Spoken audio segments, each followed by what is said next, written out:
Hey everyone! Update 45 is finally making it to console today. So since I haven't been able to play the update myself just yet, I decided to hype myself up by creating some Alliance-themed outfits to go along with the Fallen Banner's vibes, while I was busy avoiding spoilers. One thing to know about my in-game fashion is I personally really love a good glowy, lore-breaking effect.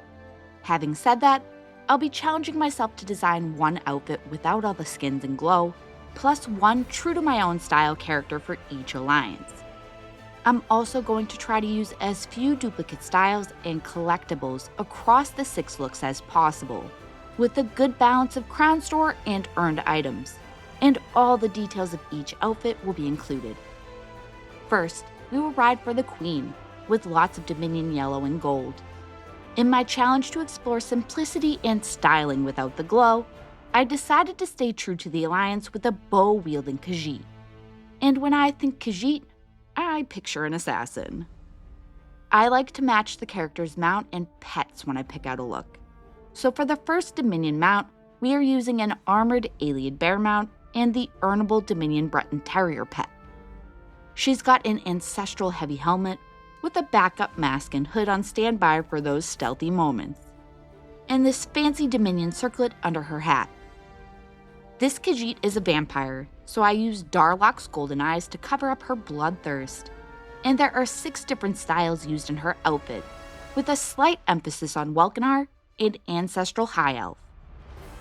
Quick breakaway for a tip that I learned very recently. Have you ever lost a character's outfit because you didn't have the gold to save it, and refused to buy or use an outfit token? Instead of backing out of the table in frustration, go ahead and open the crown store to buy an outfit token. But instead of buying, run to a nearby banker, grab your gold, and when you get back to the outfit table, your style will be ready to save without losing all that hard work. Now onto the glowy, lore-breaking Dominion style.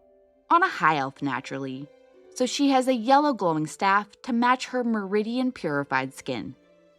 She's a duchess in nature, and because of her more eloquent look, I have hidden her helmet and given her the Dwemer crown from Antiquities.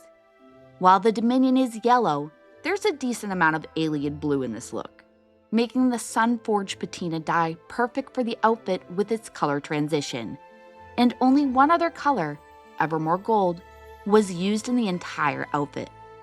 The Scorianite body pieces are some of my favorite style pieces in the game.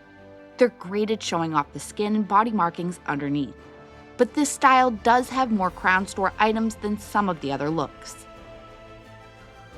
Next up is the Covenant, and again we will start without all the glowing visuals. The mount I'm matching to this time is the Horde Hunter Ursoc morphing mount from 2023.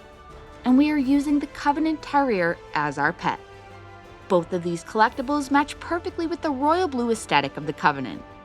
Almost every piece of this outfit is a different style, with 8 different styles used in total. Under her heavy Breton helmet, she's wearing the Mayhem wreath and a face tattoo from the archive.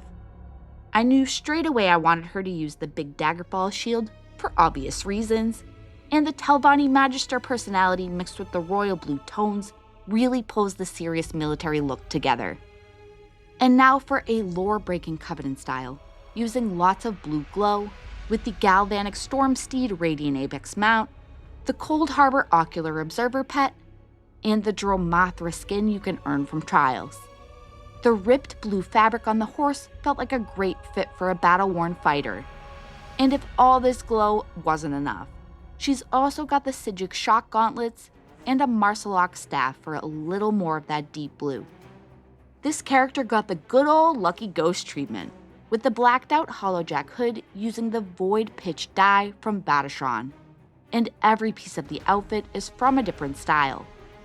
The Lion Guard shoulders were a little too overpowering for this look, so I used a smaller cat head shoulder piece instead to lean into the Alliance. Now onto the Pact with all of its glorious red.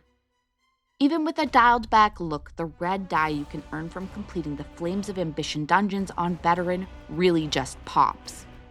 The Ragebound steed is an Apex crate reward, but but it seemed like the perfect fit for the pact with the skulls and blood. So I carried this theme through the rest of the look too. This mount's armor is also a little more rugged, and felt fitting for those northern colder climates.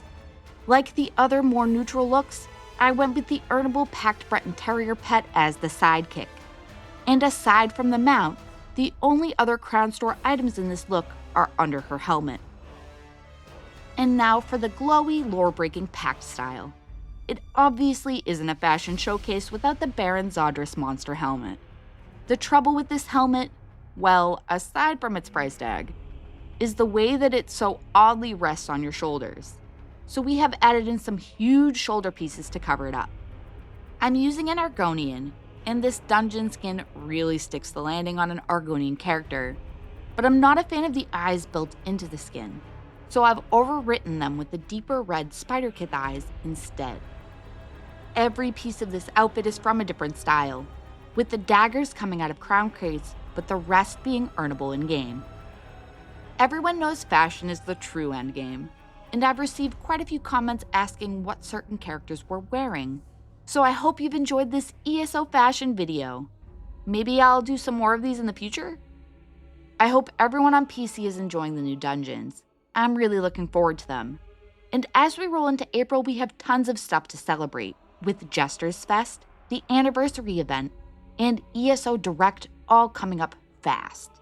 Thanks for watching, and I'll see you again real soon.